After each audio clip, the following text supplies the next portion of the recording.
Before you begin, remove the base enclosure, battery, wireless LAN module, wireless WAN module, display panel assembly, and hinge cover.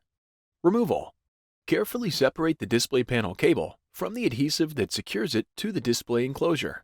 Carefully separate the touchscreen board from the adhesive that secures it to the display enclosure. Carefully separate the touchscreen from the adhesive and retention tabs on the display enclosure.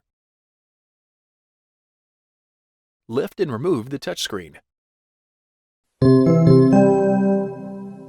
Replacement. Place the touchscreen in position on the display enclosure. Carefully press down on the touchscreen to adhere it to the display enclosure.